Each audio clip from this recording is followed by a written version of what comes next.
Well, good afternoon and welcome into a Friday edition of Blazers Game Day. I am Seth Hoyland, filling in for Chad Doing and Chris Burkhart here on Rip City Radio 620. Chris on assignment with OSAA, and you'll hear Chad's voice right after us on the Trailblazers pregame show. To my left, the Godfather, Dwight James. Dwight, pleasure being here. Looking forward to a great show today. It's fun to be with you. I know your family, former neighbors of mine. It's going to be fun. And I've admired your work with the Hops and some great news about them recently, by the way. Congratulations on that.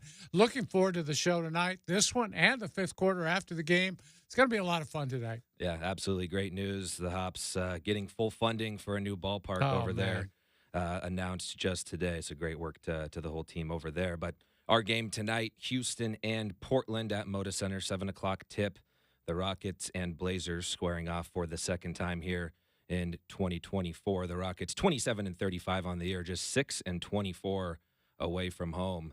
Your Portland Trailblazers 17 and 44 on the year, 9 and 21 at Moda Center. Of course, the Blazers coming off a tough game against one of the best teams in the Western Conference, one of the best teams in the league this year, Oklahoma City. The Blazers really gave them all they could handle on Wednesday, Dwight. 128-120 victory for Oklahoma City. Yeah, Seth, it's funny. The Blazers haven't won against two really good teams in their last two games, Minnesota, OKC. But I came away impressed both times, especially this last one against OKC, a team that really is better than the Blazers at virtually every position, 1 through about 10, really. A very talented team that's having a great year. And the Blazers continue to hang on and stay close to good teams. And that's what impresses me. I said this on the show yesterday. Chauncey Billups is doing a great job. And I know he has his detractors out there. You can't judge him by how many wins he's getting because he's out-talented every night. And everybody knows that. We're not trying to fool people here. They have a young team that's learning, and not only that, they've been riddled with injuries. And it's a shame that it's gone down that way, but that's the hand that Chauncey's been handed. And I'm very impressed with the way they've defended with aggression and energy, and then on offense, the way they've shared the ball, moved bodies, and gotten good shots against – in the last two games, a couple of pretty good defensive teams. So I'm looking forward to tonight, a little bit of a break. Now, Houston's still more talented than the Blazers, especially, again, with all these guys on the injured list for Portland. But I'm looking forward to this game to see if Portland can continue this solid play lately. And it's really been very impressive. Yeah, good matchup tonight between a couple fast-paced offensive teams, very young teams tonight. Portland and Houston at Moda Center. We'll take a break here on the other side of this timeout. We'll take a look around the NBA and preview tonight's game between the Blazers and the Rockets on your home of the Blazers, Rip City Radio 620.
And we take a look around the NBA scoreboard here on this Friday night.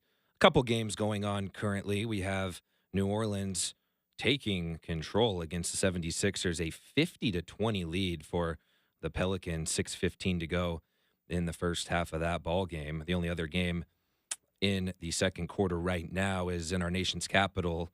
The Hornets trail the Wizards 34-24 with 6:15 to go in the second quarter. Low-scoring game there. One of the best teams in the NBA. The Blazers just saw them last week. The Minnesota Timberwolves up 11-6 early against Cleveland. And the Magic and Knicks, the only other game in action right now. First quarter in New York. The Knicks out to a 13-3 early lead against the Knicks. Coming up at 5 o'clock, tip-off in Memphis between the Hawks and Grizzlies. Also at 5 o'clock, Heat and Thunder in Oklahoma City. And then probably the game of the night at Crypto.com Arena in L.A. Bucks and Lakers coming up tonight at 7 o'clock. The Bucks 41-22. The Lakers 34-30. And then, of course, our game tonight at 7 o'clock at Moda Center, Rockets and Blazers. Houston 27-35, but again, just 6-24 away from home this year. The Blazers 17-44, 9-21 at home this year. And Godfather, you look at the matchup here today. We briefly talked about it in the first segment. Not really any super big name stars for either team, but you look especially offensively, a couple really young teams that have some offensive talent. Really the two guys I look at in this game, Alperen Sengun, the center for the Rockets, and Anthony Simons for the Blazers, obviously. Ant has been hot his last three games, 30, 34, and 29 points, respectively. Alperen Sengun, of course, putting up Jokic-type numbers. It's getting a lot of comparisons to Jokic, especially after the last week he had a 45-point game matched up against Victor Wembanyama. So a really tough matchup for the Blazers tonight. And Godfather, you look at Alperen Sengun against this Blazers team who has struggled against bigs, obviously without DeAndre Ayton tonight as well. Going to be a tough task for the Blazers down low. It absolutely is. He gave Portland 30 points in the last game. I invite people to take a look at this young guy from Turkey. He is amazing. Now, he has just burst onto the scene this year. He was a first-round pick a couple of years ago, but you mentioned 45 points against Wemby, but his last game against the Clippers 2 days ago, 23 points, 19 rebounds, 14 assists, and 2 steals. I mean, this kid can really play. They're starting to play through him now. They're getting him the ball. But 14 assists in a game tells you they put him at the high post. He'll either put it on the floor and go to the basket hard, real hard, or he's going to find an open man. He's a really good passer, good all-around game. The Europeans continue to turn out big men with all-around games, not just playing in the low block. They can pass, they can shoot, and they can defend. And so Sengun is a young guy you're going to be hearing a lot about in the future. And Ime Udoka is just the guy to bring him around. Very good coach, and he insists on the fundamentals and playing the right way. I expect Sengun to be an all-star in the next couple of years. And Ime Udoka, Rockets head coach, of course, a Portland native, coming back to Moda Center tonight. Former Blazer. Yep, absolutely. and former Blazer as well. But speaking of assist numbers, too, you talk about the assist numbers for Sengun. I've been really impressed recently with the play of Anthony Simons on the assist side of things. You look at his numbers, and I remember Tom Haberstroh talking before a game a couple games ago, just talking about his expected assist numbers. And Anthony Simons, 14 assists in that game against Minnesota, the loss. He had 34 points and 14 assists.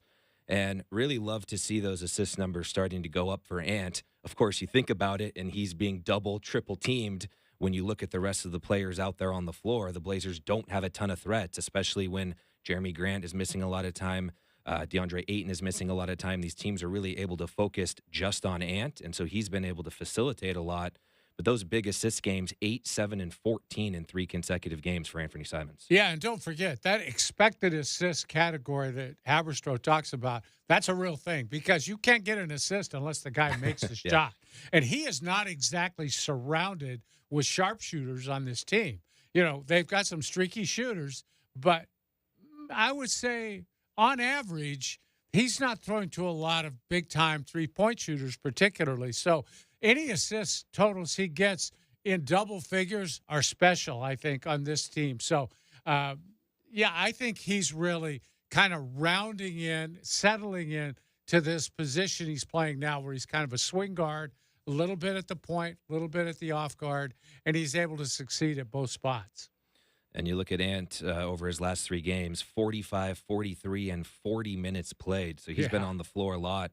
And that was following arguably his worst game of the year, where he had 7 points against Memphis. But the Blazers with back-to-back road wins in Memphis. Of course, the Grizzlies, a lot of injuries too. No Ja Morant, no Desmond Bane. But Right. impressive, outcomes for the Blazers in those games, really just battling until the end. Of course, that overtime game they had where Tamani Kamara made a great play at the end of game, hit a couple free throws as well.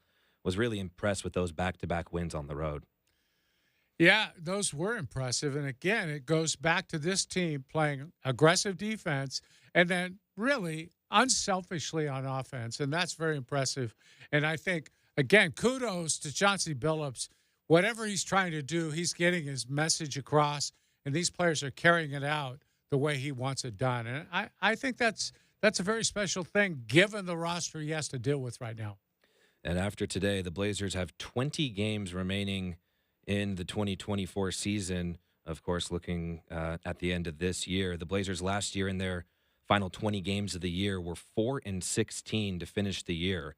And at this exact point last season, Portland was 29-33. So again, looking at the final 20 games of the year, and the Blazers still have a 7-game road trip remaining this season. Yeah. Currently sitting at 17 wins. Godfather, obviously, we're not, we don't have the crystal ball, but how many wins do you see coming out of the final 20 games for this team? Well, I'd like to say that they could win half of them, but I don't think they can. I'd like to say that, but that 7-game road trip to end the season is brutal. Not exactly ending the season, but late in the season, and I really, it all depends on who comes back.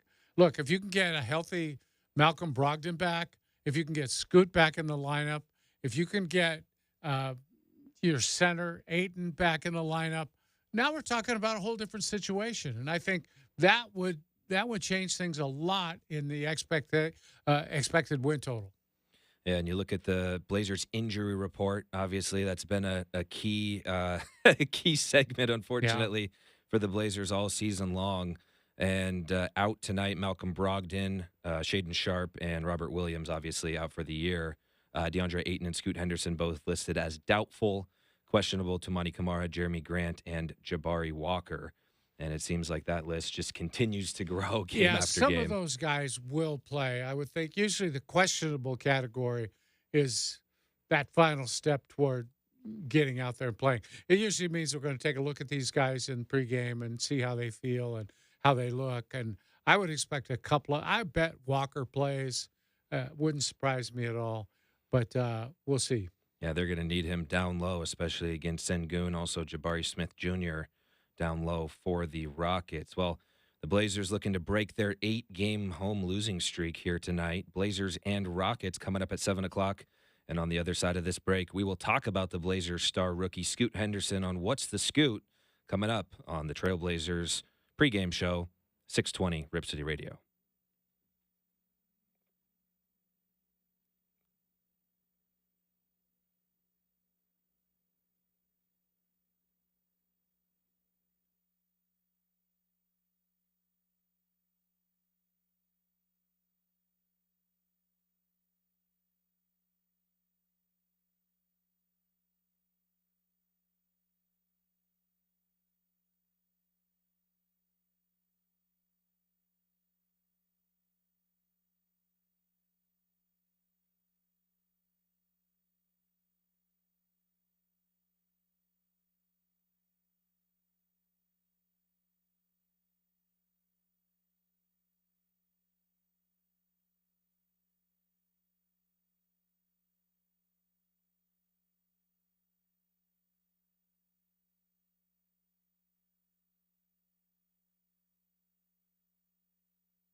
Welcome back into Blazers Game Day. Seth Hoyland and the Godfather Dwight James here.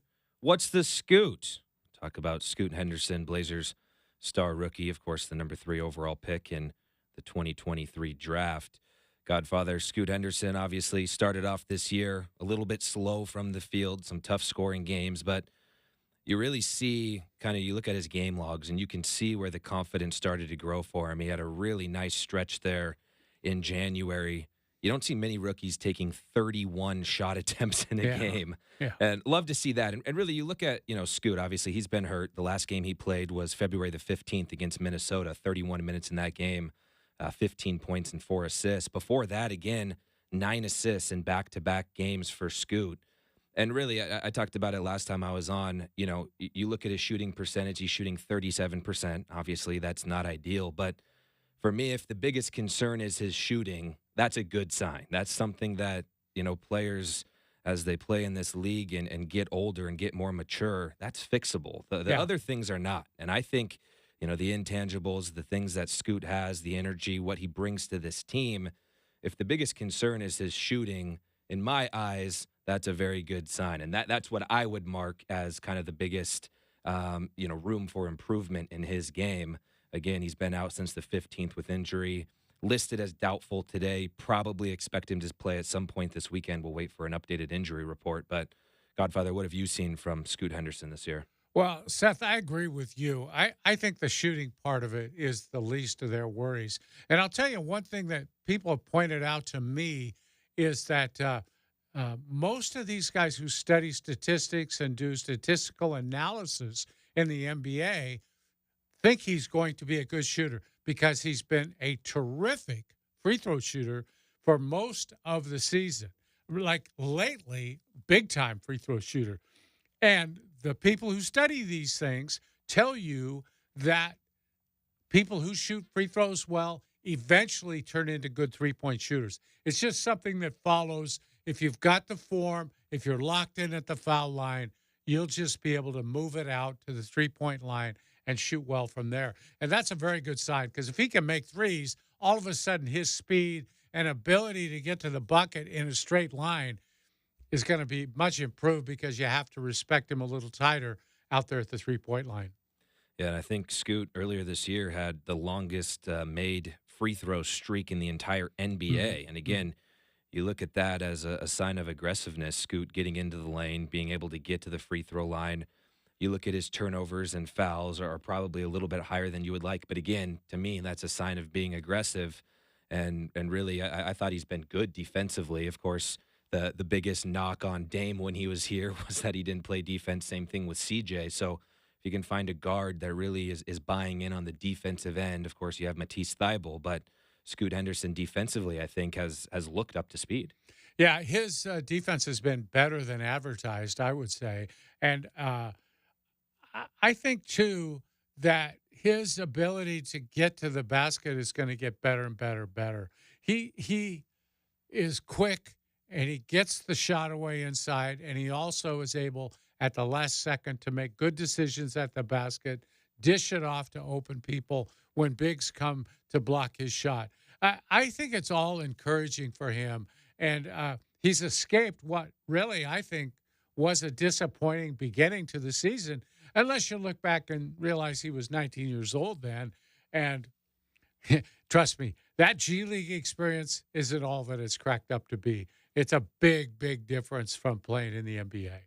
I was just looking at the G League standings the other day. I don't know why. Couldn't tell you why. Yeah, you need to explain yourself. But the G League Ignite, who Scoot Henderson was drafted from, kind of the team that the G League and the NBA created, again, for players who wanted to skip high school, they are 2-26 this year. So just thought that was kind of interesting. Of course, the Blazers have seen a lot of success being able to pluck players from Rip City Remix and being able to have those two-way players come back and forth. I talked to somebody who scouts the G League. He's an NBA guy, and he told me that G League Ignite team is a total disaster. This year they don't have that number one draft pick playing for them who you know is the best player. So they're having trouble setting up a pecking order on that team. And they've got about four guys who are fighting each other for shots all the time. And it's just not working for them. They're not playing together at all. And I would also add, I doubt they're very well coached. And so that team is a real mess.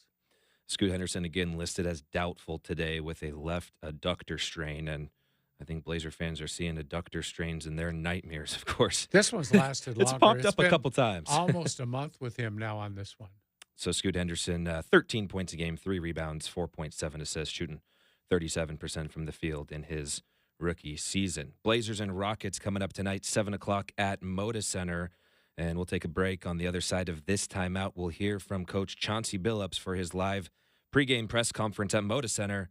You're listening to Rip City Radio 620.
both out.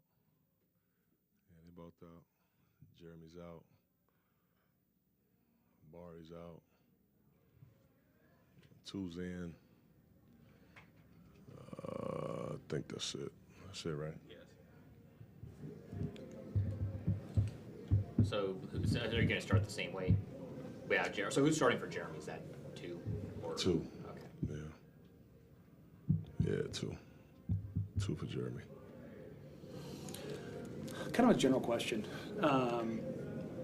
Can players learn how to screen in the NBA, or is that something you just kind of have to have? You can get better at it, but can you learn to do it in the league? I think that's something you can learn how to do from a standpoint of like different angles. What angles make the most sense on this play? You know. Now, whether somebody becomes like a great screener, I don't know if you could really learn how to be a great screener, but I do think that you can learn how to do that by watching other really good screeners and just by kind of talking through it and thinking about it. Because different angles obviously, give different advantages on plays or lack thereof. What have you kind of learned about this group and how they've developed there, and what changes you've kind of had to make with that regard? With the screening? Yeah. Our screening is okay. It's just okay. We do a pretty good job because the screening is a two-way relationship. First of all, if you're talking pick and rolls, that guard has to do a good job and be patient to set the guy up. And then, obviously, as a guard, my responsibility is to run the guy into the screen. If it goes the other way, you get offensive foul. Now, off-ball screening is also a two-way relationship, So it's an important part of an offense, and it's something that we do talk about. But I think we've been okay. We could be much better there, but I think the more you play, the more you understand what's necessary on different actions. You guys have just been beset by injuries. Even you are injured. And I'm kind of... I'm playing, though. I'm playing. I ain't missing. though. How frustrating is it for you personally, in year two, to have this kind of like harmonic convergence of injuries? It's frustrating. It's frustrating. The good thing is we're trying to develop. So it does give young guys an opportunity to get some game minutes. But what happens is you lose so many opportunities for chemistry and synergy with your starters and your players that you depend on, the most. So it's kind of a double-edged sword a little bit, It allows us to play guys that probably wouldn't have played that much to give them some development opportunities. But at the same time, your best players are not out there, and we need them to be kind of trying to get some synergy and some chemistry and get to know each other out there, which is what has really hurt the most, not having, most of your guys out there. So it's been very frustrating for me, having to deal with it every single night, for the most part. But I'm never going to let that frustration cheat the guys that are playing. I'm going to give them everything I got, and we'll game plan and we'll scheme and we'll do the things that we need to do no matter who's out there. But, yeah, it is frustrating, though. With the fellas who have been able to get time, who might not have in a normal situation, who has surprised you the most and why? Man, I would say right now, Chris and Roops, because already obviously Bari played quite a bit last year. Obviously Tumani's been starting, so he was already getting time. Those two guys they've been very impressive to me because some of the things that earlier in the season and in the summer that we set out for them to work on, they've closed the gap on the time. I thought it would take them more time to figure some of these things out, and I've been impressed with both of them. And they're both different. They're both working on different things. Some the same, but both very different. And I say this all the time, but I do think that them being able to log those minutes with the remix has been huge for their confidence. This game is all about confidence, confidence and opportunity. And both of those guys, I would say their confidence is probably as high as it's been, since they've been here at least. So, yeah, I've been very happy. I've been very happy for both guys, and obviously he hasn't been with us long, but it's been fun coaching Delano and getting to know his game, and he's had some really good moments for us. So yeah, it's been that part of it has been cool. Chauncey, when you watched Şengün's game against Wembanyama a few nights ago, what stood out to you about the way he operated that night? Well, one, he's fearless. He's fearless. He just attacked the big fella, and obviously he had a big night of scoring. But I thought his change of speeds in that painted area, his shot fakes, his ball fakes, his spins. He never lets you get very comfortable. As soon as he catches it, he's spinning. Before you can get the double team there, a lot of times. I was very impressed with that game. I mean, obviously, I think Victor still had like 7 blocks in the game, but yeah, he's fearless. He's fearless, and he's. I love his physicality. Most of the time you talk about physicality, you're talking defense. Most of his physicality is on the offensive end. Like he's bringing it to you every single time. So that's one thing that's a little different. He's a young guy, he's a young guy, but I love his physicality on the offensive end. He's bringing the fight to you. Is DA close? Yeah, he's close.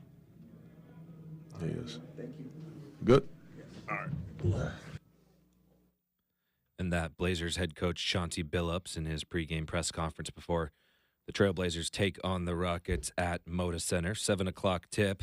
And you heard Chauncey say, Grant, Ayton, Walker, and Scoot all out. The only player who was listed as doubtful or questionable who's playing is Tamani Kamara. Seth, I got to say, Chauncey sounded tired. Mentally, physically, what a drain I think this is on him. Night after night after night. And tonight you're going up against Şengün, who is one of the top developing bigs in the league. And, I mean, you got nothing in terms of size and experience to go up against him. Yeah, they have Reith. Dwight Reith is a big guy, but not an experienced NBA player. And I don't think he can handle him inside at all. And it takes this game from being this with all the Portland players. This would have been a good game with, I think, the Blazers favored to win it. But it's not, it's a tough uphill battle, let's say, tonight, given Ayton's not going to play, Grant's not going to play. Right there, your two experienced big men sitting on the sidelines in a suit, and it's just too bad. And Scoot, again, would benefit so much from these games, and it's just too bad that he's having to miss these with an injury. And his rookie season is going to be tainted by all the games missed. Yeah, just a depleted Blazers roster right now, but again, really all season long. And to me, you look at the players who are available, and, let's say Anthony Simons scores 40 points, okay? These days, to win an NBA game, you need at least probably 110 points on any given night? A minimum of 100. At minimum. Yeah. Where is the other 70 points going to come from? Yeah. And tough spot for Chauncey Billups. I mean, again, you heard him. He said, I'm frustrated. Yeah. I liked what he said. I wrote it down. He said he doesn't want to let his frustration affect the team. Right. And I really like that. But again, you can only hide it. You can only say Yeah. you're not frustrated for so long. I do love the addition of Delano Banton. I think he's played really, really well off the bench. He was kind of stashed in the backside of the bench in Boston. I like what he's brought defensively. He's been aggressive, as we talked about with Scoot. He's been Yeah. getting to the free throw line. And a guy like that is going to have to score 15 or 20 points in tonight's game for the Blazers to even have a chance. Yeah, and he has a chance to do that. Houston's not exactly a great defensive team.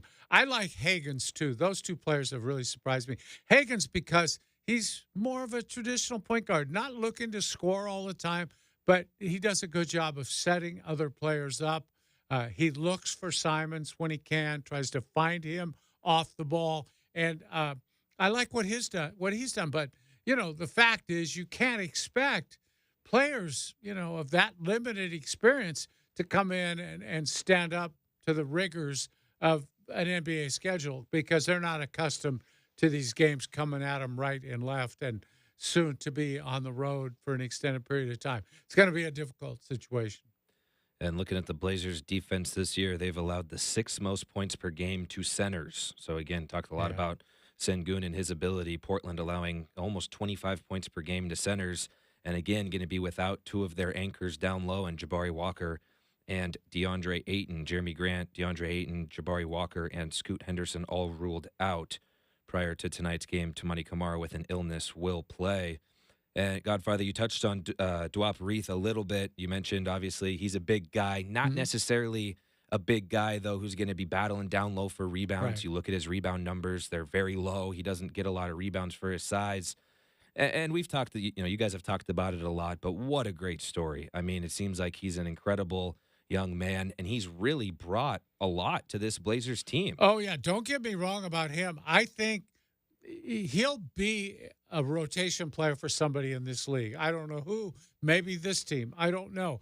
But he can be a backup center with his ability to hit three-point shots, spread the floor, and he has a good basketball IQ. He tends to make the smart play over and over again. I like what he's brought to this team. I think it's been a real positive, and I think he was a great find for them, a player who's been around long enough that I think other teams figured if he hasn't showed it by now, then he's not going to.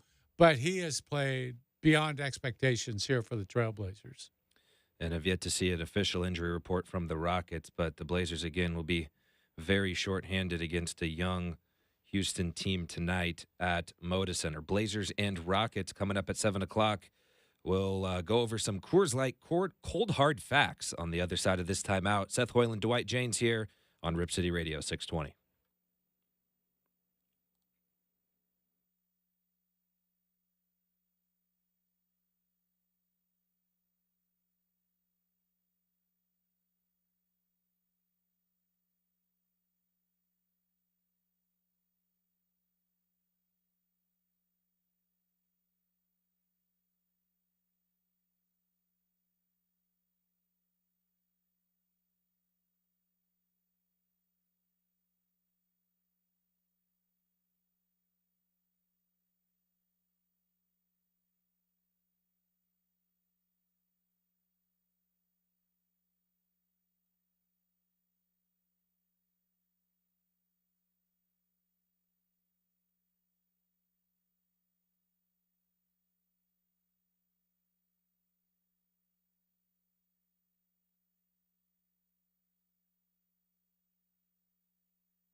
Blazer game day here, a Friday edition before Trailblazers and Rockets at Moda Center. Seth Hoyland and Dwight Janes. I'm filling in for Chad and Chris. Chad will have the Trailblazers pregame show coming up directly following our show. Coors Light cold hard facts time, Dwight.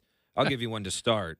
Matisse Thybulle obviously has been phenomenal defensively. He is third in the NBA in steals this year and has 6 consecutive games with 2 or more steals. And I think the Blazers are going to need him tonight against a tough backcourt in Jalen Green and Fred VanVleet.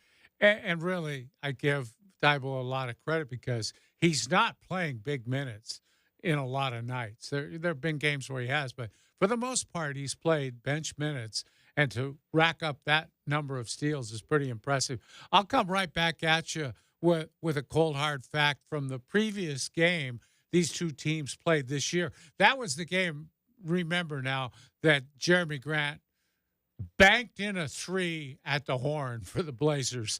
So in that game, and we've been talking about him, Sengun, he played 40 minutes in that game. All right, he shot 64.7% from the field, 50% from 3, 87.5 from the foul line, had 10 rebounds, 8 assists, a steal, only 2 turnovers, and scored 30 points. Now, tonight, they're going to have to go at him with Dwight Reith trying to defend him. We might see Moses Brown a little bit. It's going to be a real tough task with that guy who's turning into a monster for the Houston Rockets. And the Blazers with a big comeback in that game on the road. You mentioned the acrobatic shot by Jeremy Grant to send that game to overtime. And the Blazers have only played the Rockets. That's the only time they've played this year. They will play them 3 times, including tonight, over the last 21 games of the year. So they will see each other a lot. But again, just patting on to that talk about Alperen Sengun. Again, he's a name that probably a casual NBA fan would say, who's that? I have no idea who that is. But you look, I mean, just at his game log, I mean, it's incredible. He's coming off a Jokic-type game. I mean, 23, 14, and 19. He had 19 rebounds, 14 assists, and 23 points against the Clippers. And he's 6'11" and only 21 years old. And the game before that, he had 45 and 16. So, again, he's going to be a big, big problem tonight. But talked briefly about the guard play as well of the Rockets. A veteran point guard in Fred VanVleet, obviously won a championship with the Rockets. A young player who's faced some controversy, I guess not controversy, but some criticism for his play and lack of effort per se so far in Houston. A high draft pick in Jalen Green, the former Duck, Dylan Brooks. You got him, the classic villain, a guy who everybody wants on their team, but nobody wants to play against. I saw Dylan Brooks went down to Eugene and was at the Duck game the other day. But you think of Dylan Brooks and type of players like that in the league. Obviously, Draymond Green, somebody who comes to mind on the football side of things. I'm a Seahawk fan, so a guy like Richard Sherman. When you think of like a villain type player, like a Draymond Green, a Dylan Brooks, who's kind of the first player that comes to mind for you? Oh, I go back to, there have been plenty of them. Charles Oakley's one, but the one I always think about is Bill Laimbeer, because he tried so hard to be a bad guy, and he tried so hard to be a rough and tumble kind of player. He wasn't as tough as he tried to act, but he was a cheap shot artist, and everybody knew it. And that made him one of the most hated players in the league, really. And that team he was on, the Pistons, had plenty of players that people love to hate. So a couple guys with ties to Oregon back at Moda Center. Again, Dylan Brooks, former University of Oregon star, and head coach Ime Udoka, of course, played for the Blazers and has ties to Portland as well. Blazers and Rockets coming up at 7 o'clock at Moda Center. And again, we look around the NBA scoreboard. New Orleans taking care of Philadelphia 69-50. And the other game, just about halftime, Minnesota and Cleveland. The Cavs up 51-50. This will be the second matchup between the Blazers and Rockets this year, and the first of 2 here at Moda Center. Again, a laundry list of Blazers on the injury report tonight. No Jeremy Grant, no DeAndre Ayton, no Jabari Walker, no Scoot Henderson. Tumani Kamara will play. He was battling an illness. And another interesting player there for the Blazers, somebody who they acquired in that trade, of course, a late second-round pick, a rookie.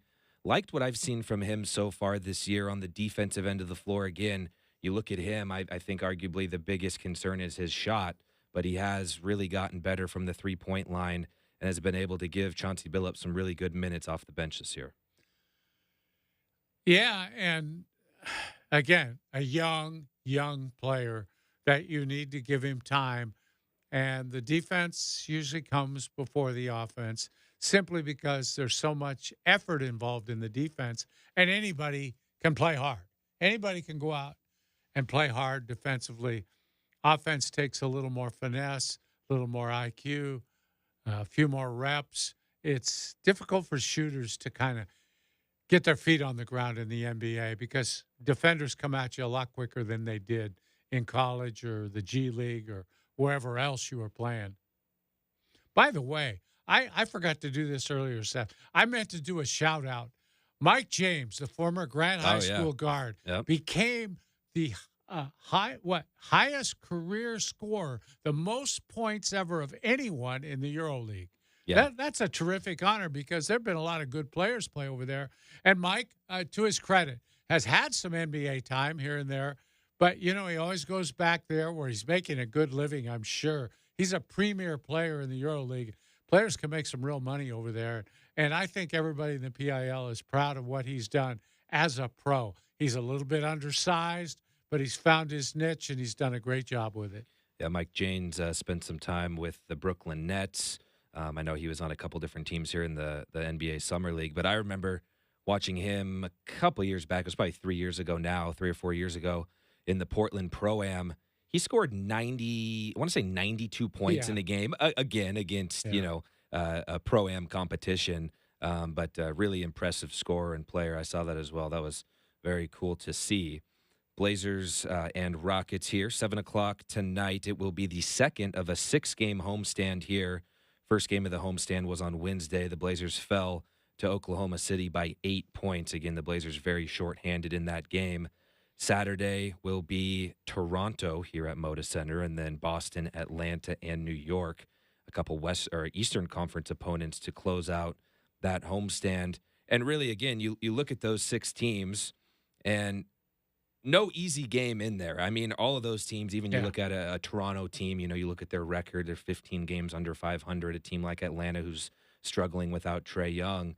But with the players and the laundry list of injuries the Blazers have had, I don't know that I see any guaranteed wins even in that span of the next 5 home games. Oh, they're going to be difficult. And I would say this, Blazer fans, there's a little bit of a challenge for you because 2 teams, probably the 2 teams who have the most fans in Portland from the Eastern Conference, that's Boston and New York.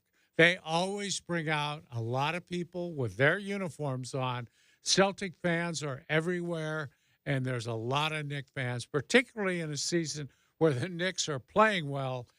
They're going to be front-running, and they're going to be in the Moda Center rooting against the Blazers. So, Blazer fans, you're going to have to hold up your end, or it's going to sound like a road game in there at the Moda next week. And again, 20 games remain in the Blazers season after today's game. They have that grueling 7-game road trip from March 25th to April 7th. That will be spent on the road. Houston, Atlanta, Miami, Orlando, Charlotte, Washington, and Boston before 3 games at Moda Center, and then finishing out the season on April the 14th at Sacramento. So Blazers and Rockets coming up at 7 o'clock. Blazers game day on the other side of this break. We will have the keys to the game on Rip City Radio, 620.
Seth Hoyland and the Godfather Dwight James sitting in here, Blazers game day, as we get ready for Trailblazers and Rockets on a Friday night in the Rose City at Moda Center.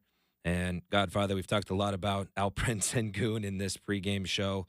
He's going to be a big problem tonight. For me, my key to the game, Anthony Simons offensively. He, again, is going to have to put together a big-time game for the Blazers to have a chance in this one. So let's go with 30 points, 10 assists from Anthony Simons in this game. Again, that's just to keep the Blazers afloat, in my opinion.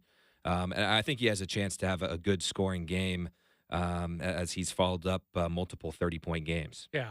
Yeah, I think that's a good one. I'll tell you mine, and that is stay even with these guys on the boards, and that's going to be a serious problem. Houston is the fourth best rebounding team in the league.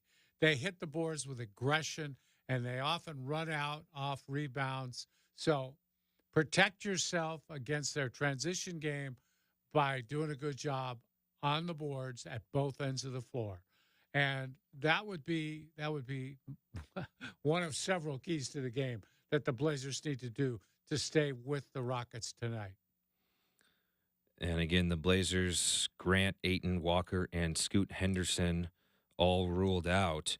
Don't have a starting lineup yet, but the starters against OKC were Chris Murray, Jeremy Grant, Dwight Reith, Anthony Simons, and Delano Banton. So probably the same minus Grant. You insert Tamani Kamara in that starting lineup, you think? Yeah. I think that's a good bet. Likely those five starting. Dwight Reith, again, coming off a good couple scoring games as well. But you take Jeremy Grant out of that lineup, that's 20 points at least out of the lineup. And no DeAndre Ayton is going to be big as well. Let's talk about DeAndre Ayton for a second. Obviously, faced a lot of heat from Trailblazer fans, the whole ice thing and missing games here and there and feeling like, he didn't really want to play or didn't really want to be here, whatever the case is. But I really have been impressed with him and the way he's able to bounce back from that over the last couple games. He's put up some monster statistical games. And really, in my opinion, not empty stat games either. Those were games that he truly made an impact in, and the Blazers, again, will be without him here tonight. Yeah, that's a tough one for me, Seth, because he kind of came here with a reputation of a guy who wasn't always engaged, didn't love the game the way some players did. I never second-guess injuries. If a guy says he's hurt, he's hurt. But he's missing a lot of games, and I don't think that is good for him personally to miss a lot of games. It's going to be difficult for him, I think, to carve out his niche unless he can put, a solid, 65, 70 games together in a season for a team and show that he can be engaged, play hard, do the right things for that many games in a season to prove his value. He's going to have to get back out on the floor. And DeAndre Ayton, of course, the former top pick of the Phoenix Suns, was acquired by the Blazers in the Yusuf Nurkic trade. How about Nurk the other day? 31 rebounds in that game for Phoenix. I've been intrigued by the Suns this year, keeping up on guys like Drew Eubanks, Nasir Little. Of course, there's seemingly a lot of teams that you could practically put together an entire roster of former Blazer players. You got the Bucks, you got the Suns. And Blazer fans don't want to hear it, but Nurkic is having a better year than Ayton is. He's playing almost every night. He's a key part in what they're doing. A good team that's in the playoff race, and he's got his rebounds up. His points are fine. Those things are about the same as Ayton, but he's probably 2-to-1 better in the assist category, and he's making half as much money, which matters. And right now, the Phoenix Suns sitting in 6th place in the Western Conference. You look at the top of the conference, you got 3 teams in the Blazers division: Minnesota, Oklahoma City, Denver, 1, 2, and 3 in the West, followed by the Clippers, who, for me, I think they're one of the most complete teams in the Western Conference. I know Chad has talked about it a lot, the strength of Denver, how, it's hard to see them not getting at least to the Western Conference Finals again. I think both Denver and LA probably the 2 most complete teams from top to bottom in the Western Conference. This Houston Rockets team the Blazers play tonight, on the outside looking into the play-in game right now, the Lakers have the 10th spot at 34-30. Houston is 27-35 Seth, on the year. are you buying the Lakers as a playoff threat? I wouldn't want to play them in the play-in game or the play-in tournament, however they have that set up this year. I think if you have Lakers and a team that's not experienced, like Minnesota or Oklahoma City, Right. who's their 1 or 2 seed, I think they could give them trouble. Obviously, it all comes down to availability of AD and LeBron, who Yeah. on any given night is a toss-up. But injuries play a part in every championship that's won in any sport any year. So you could argue injuries for anything. I've been really impressed with Boston. I think in the East, obviously 48-14. The way that they took care of Golden State the other day was very, very impressive. And the Celtics 29-3 at home this year. I think they're going to be a tough out coming out of the East. Well, I think we're going to be cheated if we don't get Boston and Denver in the finals. They're the two best teams in the league. Now, it may not work out that way in the playoffs, but those are the two teams that seem destined to have a clash. And the Nuggets have beaten them twice this year and have played pretty well both times. I just like Denver's confidence level. And somebody wrote this. I can't remember. They wrote it today. It's amazing on every possession that Denver has. If you run it through Jokic, you get a good shot. It's just matter of fact. I mean, it's just obvious. If he touches the ball during that possession, somebody's going to get a good shot, either him or somebody else. And again, Sengun turning into that type of player as well for the Rockets. We'll keep an eye on him tonight. The Blazers will face off against the Rockets 3 times in the final 21 games of the season. That'll do it for us. That's a lot of times, by the way. That is. To face one team. Well, again, and the Blazers coming off a comeback win at Houston, so the Rockets going to be looking for revenge. That'll do it for us here on Blazers Game Day. Chad Doing standing by. He'll have the Blazers pregame show up next on Rip City Radio 620.